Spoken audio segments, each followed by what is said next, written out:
seriously, so over the years we've been talking about pensions, and a lot of people, especially in the public sector, have had reason to demonstrate, sometimes peacefully, about what they take home after retirement. When you're 60, you go home, you're expecting some monies at the end of every month, because you still need to buy food, you still need to buy candies for your grandchildren. Where do you get that money from? Of course, you've been contributing for a very long time, and you expect that you get something very respectable. But pensioners for a long time have been complaining, and that necessitated the T.A. Bediako Commission, if you remember. They came up with pension reforms, and eventually we had the new pension law, the act we're going to talk about now. Even still, people are complaining that it doesn't still address the concerns of pensioners. Well, Dela Zumanu is here. He's a pension trustee. He will talk to us about pensions. Dela, good to see you. Good morning. Good morning, Anna. You know a lot about pensions, and so as you go around talking to people, do you think that we have a very good understanding of pension? That's a very interesting way to start. I wouldn't say so. From interaction with people, it's very obvious that people know that they need some kind of social network or social protection when they retire. But as to the details of how they can get it, what is involved in it and all that, is not something that people really know. It will amaze you to know, when you speak to some HRs, you'll find out that yes, they have heard about the 3-tier pensions law and the new law and the reform, but really don't know what the details are. So it's very important that we keep talking about it, we keep discussing it, so that people get to understand why it is important that even as informal people, we will still make arrangements for our own pensions, because what we get from the state pensions is never going to be enough to take care of us. Yeah. That's absolutely true. Okay, let's start off with the history of pensions in this country. Good. It hasn't always been brilliant, has it? Not even in that respect. We want to look at where it all started. You know, traditionally in this country, we have this, community and social network where, your neighbor is your friend, is your family, and so you can be sure that when you are old, people next door. Then I'm sorry, I have to cut in here. We are going to New Boy Town for pictures of the collapsed hotel. The AMA boss is there, as well as one of the fire officers. Well, apparently we lost that feed, but we'll definitely get you that pictures very soon with Daniel Lati and Bridget Utu. But that's what I was saying. That social setup is breaking up, where you can no longer depend on your neighbor to take care of you. I mean, we also thought of it that our children were our future protection. So if my child goes to school and I'm old and can't work anymore, my child takes care of me. So people have thought like that for many years, and so they have not worked hard to put in place systems that will take care of their future. It used to be only those who worked in the formal sector, where by virtue of some law or some enactment, they were automatically put into a pension setup. Now, somewhere in I would say during the colonial times, the colonial masters saw the need to have some kind of scheme for their workers who worked with them, so that when they retire, they could have something. And so that went on, and there were individual schemes here and there until somewhere in the 60s, where there was a social security law that also sought to regularize pensions. Then in 1991, we had the Senate law, which also further, looking at the exigencies of the situation, put together some kind of pensions law. And then in 2008, we've got this new law which we are dealing with. And this new law, like you rightly said from the beginning, is as a result of lots of agitation, because people are like, we're not getting enough taken home, we're not getting enough lump sums, we didn't think that we're involved enough in what we got and all that. So all these issues were put together, and this law was brought into effect. But the key thing here is that it's not just about the law. The laws are there, but it's about how we go about making the law work for us, the implementation. Now, another key thing that I like to mention is that, you see, from history and from the statistics, very few people have been able to live entirely on their pensions. So as we go ahead, as we talk about pensions, we're going to be looking at even retirement planning. I mean, you and I, honestly speaking, like you said in your introduction, there are a lot of people, young people, who don't even think about pensions now. Yeah. But I keep telling people that your first time that you start thinking about pensions when you get your first job. Because just like death, it will happen to all of us. And the fear, or even the thing that is making it even more interesting, is that now our life expectancy is increasing. Yeah. People are growing and living more. So you can be sure that after 60, you could live even 20, 25 years more than before. So then it means that beyond that, how are you going to take care of yourself? And people don't give birth early. So in their pensions, they are not taking care of their kids in JSS and primary school. There's a lot. And in our setup, when you go on pension, that is when you are given a lot of responsibilities. They invite you to weddings, they invite you to come and chair this, come and chair that. And so you need to dole out cash. So all the setup is against us, that when people retire, rather, their expenses increase, health-wise, and all that. Your expenses will increase, obviously. If you are living in a government bungalow, you are not paying rent. Now, if you move, you have to pay rent. Yeah. So, I mean, these are some of the reasons why it's become very important. And our social networks are breaking down.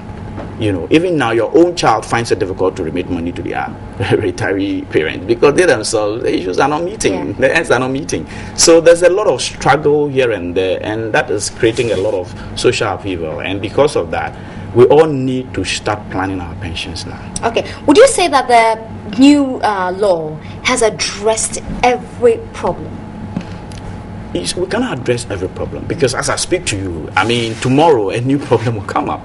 But I think that this new law has looked at largely the issues that were raised before the law came into effect. And the exciting part is the informal sector. I mean, we have close to about between 70 and 85 of our working people in the informal sector.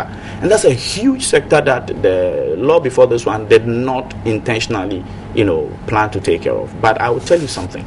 When Kumasi, I think yesterday, with the NPRA, which is the regulator in the pensions industry, and when we spoke to the informal sector, you'll be amazed the kind of resources that are within the informal sector. The problem there, however, is that there's too much you need to deal with. The variables that you cannot think about immediately that could spring a surprise at you are many.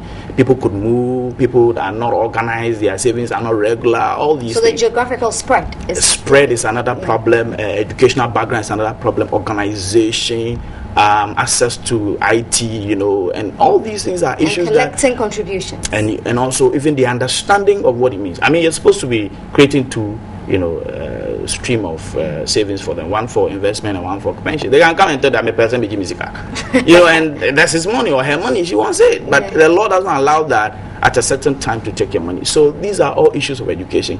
And some of them don't totally understand what you're talking about. The understanding of the fact is that this is my money and I want it now and I must get it.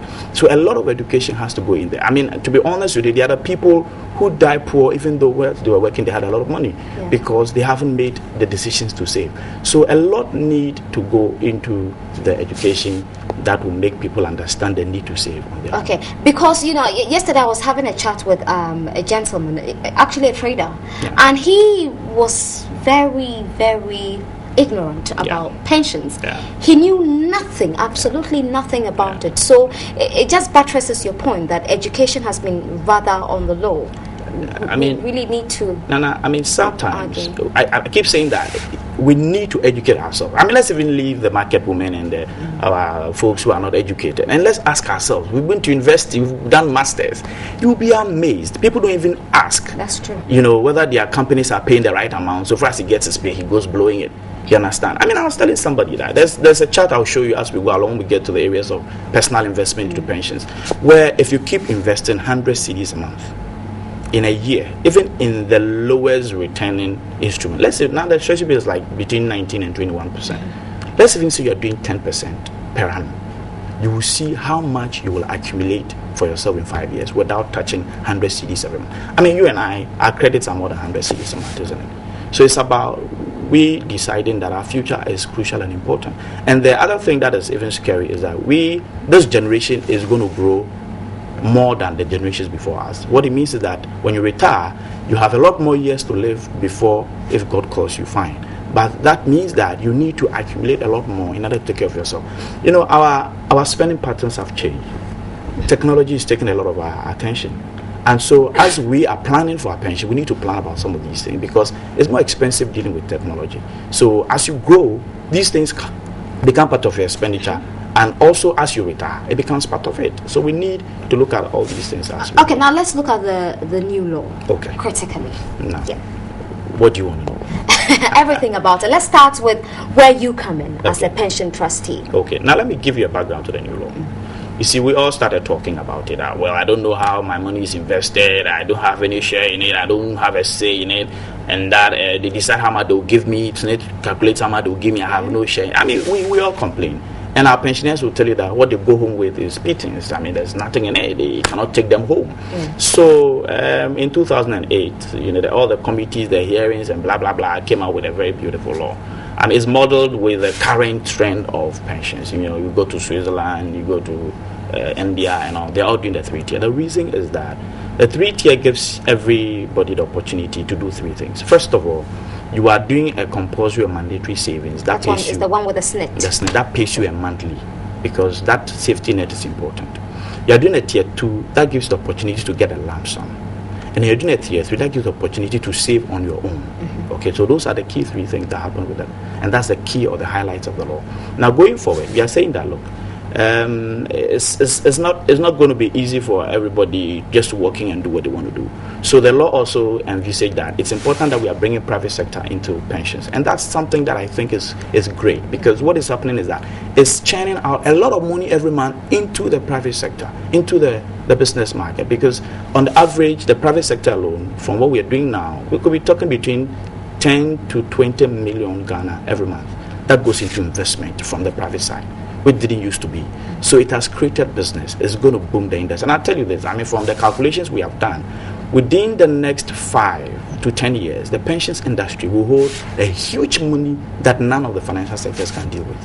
And that tells you that we are creating a very big and vibrant financial sector that has the potential of raising our setup or our financial setup in this country. I mean, in Chile, in Kenya, and the rest, they've done that with their pensions. Their pensions have pumped money into the economy, and it has made the economy look better. So that's one very good advantage that goes to the whole economy. Now, the other thing is that when private sector is coming in, then it's very important that, private sector basically is profit motivated and oriented. But then there's a need for us, a social protection, setup we are talking about. So it was a need for a regulator to make sure that people do what the law said they should do. And so NPRA came into force, because before there was no regulator. The Ministry of Finance was just one of the areas that SNIT reported to. Now there's an NPRA, the National Pensions Regulatory Authority, which has the mandate to regulate the pensions industry. Because now it's an industry, it didn't used to be an industry. Now it is an industry, so it has a regulator. And the role of the regulator is to make sure that the law is obeyed to the fullest. They also come out with regulations, come out with bylaws, come out with other, instruments that they believe will help, regulate the system and also regulate the within the industry. So that is one area of it. Then we have the trustees, which is where I work in. Now, what the trustees do basically is that they are the managers of the private pension schemes. Now, if I say they are the managers, it's their responsibility to keep the funds right. So they have to go out there, register schemes, and we have a master trust scheme, and then we have the employer sponsor schemes that they have the opportunity to register. Let me just note it down. We'll come to it. The master, and then employer sponsor scheme. Employer, okay. Now they also have the responsibility to appoint fund managers and custodians. Now, custodians are the banks that will keep the funds. The law tries as much as possible to create a certain independence that will make transparency. It's quite flexible, isn't it? I mean, transparency is a key, so you need to create the other wings that make it easy. And so here we have the custodians, who are basically banks who keep the custody of the funds of the schemes. So if TV3 as a company pays its scheme funds, it doesn't pay to the trustee. It pays to a custodial bank. And so the trustee doesn't have a physical access to the cash. That is something I think is very good. So that the money is different from the trustee and is with the custodian. And custodian has responsibilities within the law on how to manage. And I'll give you an example. There were times where our fund managers, wanted to do some investment. And the custodian said, no, you can't do this investment because it's not allowed in the law. You understand? So we have to sit back and agree, because they also have the responsibility to take note. Now, the fund managers are investment advisors. They have the technical know-how to decide that, okay, based on the outline of the NPRA as to which instruments we can invest in, the fund managers will then come and tell them, okay, we have received, or we have seen that 100,000 Ghana has fallen into the custodial account. Within 48 hours, we have to invest it. So we are telling you that let's invest 5 CDs here, let's invest 10 CDs here, let's invest 20 CDs here. Now, trustee, do you agree that we should do such investment? Then the trustee looks at the proposal of the investment and says, okay, the rate you are bringing is good, so let's go ahead with it. And then we would tell the custodian. So the custodian takes instruction from the trustee and not the fund manager. There are other, times where they give them power of attorney, but some of the trustees have refused to allow those powers of attorney to work, because at the end of the day, the law holds you, the trustee, responsible for how investments were done on the custodial account. So you have to be the final say on what goes and what doesn't go. So that is the relationship that the trustees, the fund managers, and the custodians keep. Okay. So that now let's go back to what you mentioned earlier: the master trust scheme and the employer trust scheme. Okay. What's the difference? The law allows those schemes to be set up. Okay. And the difference is this: that with a master trust scheme, you collect a lot of companies into one scheme. So we have different companies depending on their number and their preference. Or sometimes you look at demographic. You also look at sector. You also want to look at other considerations, other attributes that could bring companies together, and decide to set up a scheme. A scheme is just more like an account where they all pay their money into. Okay, now because it's a master, all companies can come together and put in money to get that job done. Now the advantage there is that you pay their charges on the scheme, as in auditor's fee and all those other fees. You share it depending on the percentage, as either the amount you bring in or equally whatever. That is decided by the members of the scheme, and then you pay. So if like your auditor is charging you like 100 Ghana and you are 100 companies, depending on whether you want to do pro rata or you want to do equal sharing, then everybody pays one city. That's the issue about the master trust. And also it gives you an opportunity to have a huge sum of funds that you can call a higher rate on, because if I have 100,000 Ghana that I'm placing with the bank, I can ask the bank to give me 35% or give me 20% or give me whatever percent. But if the money is small, your bargaining power is also small. Yeah. So we encourage smaller companies to come together and set up a master trust scheme where you have a lot of pool of money in there that gives you higher rates. Okay, now the other thing is the second one is the employer sponsor scheme. There are some employers that are big in terms of numbers, and the regulation is that if you have 1,000 employees and your monthly contribution like 3,000 Ghana, then you qualify to set up an employer sponsor scheme. Okay. What that means is that a company on their own can set up a scheme for themselves. In that respect, you are the only company in that scheme. You bear all the costs. Those are the other. And is it happening? Yeah, there are a lot of such different schemes. Yes. Really, it's a very interesting thing. And in that case, you see, the biggest or the highest decision-making body of these schemes are what we call the board of trustees. In the case of a master trust scheme, you would have to set a board of trustees from all the different, employers in that scheme. But in the case of the employer sponsor, that very employer decides who forms their scheme, and they decide how investment should be done according to the rules and regulations of the NPRA. So it has its advantages and disadvantages. But in all these cases, you get to exercise some level of involvement in the way your second tier and third tier funds are managed. Okay, I initially put this up on Twitter that will be discussing pensions. Yeah. So, I've been receiving some messages here, and I'm just going to read some of them to you. This one here is from Helena Ackley, who says that she works at the Makwala market. She has a shop. She sells clothes. Yeah. What can she do? Good. She can save for her future. Those people are captured in the informal setup. In the informal setup, we set up 2 accounts for them, because you see, the law says that if you're able to save up to a maximum of 35% of your basic, you don't get to be charged tax on it. What it means is that everything, pensions and this can up to 35% of your basic is tax free, or tax deductible, as they will say in their financial setup. So what it means is that I'm sure when we finish, you should be able to call us.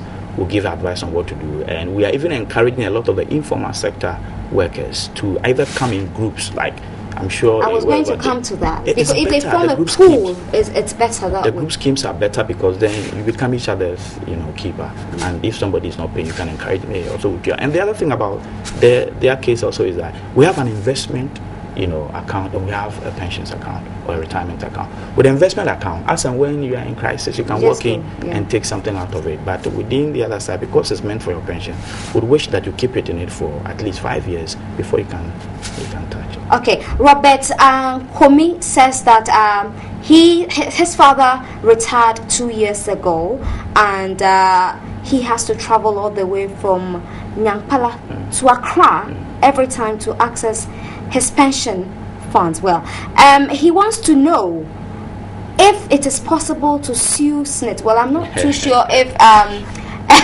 Dela can speak to that. Basically, I mean, you don't have to sue SNIT. I think what you have to do is to go to the SNIT office. And SNIT has offices in all the districts. Go to the district office, talk to the district manager. This is a very simple case that can be resolved. You see, if you're not in there, you've not been there before. I'll tell you a typical example of my daddy also, you know. There was just a little information. And interestingly, he himself was an accountant. And so he made sure that these things were paid. But somehow... He had a problem. He had a problem. And the stress he went through before getting it resolved was...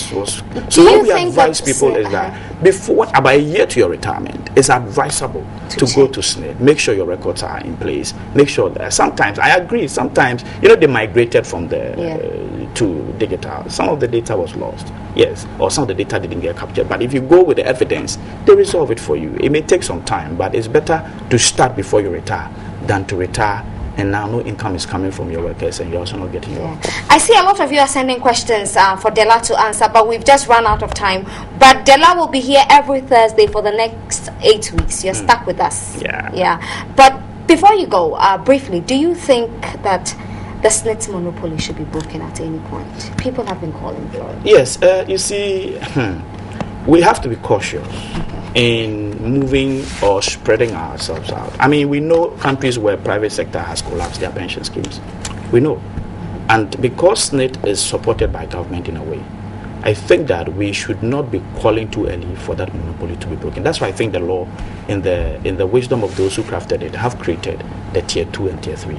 So for now, the other thing people are saying is that why then you give so much percentage to SNIT and then you give small percentage? But these are early stages. I do not want to people to rush into asking for things. Like somebody will say, the devil you know is better than the devil you don't know. And from the history, from what we have read, in other countries where the private sector was given all the room and they collapsed their pensions. So I think we should tarry slowly.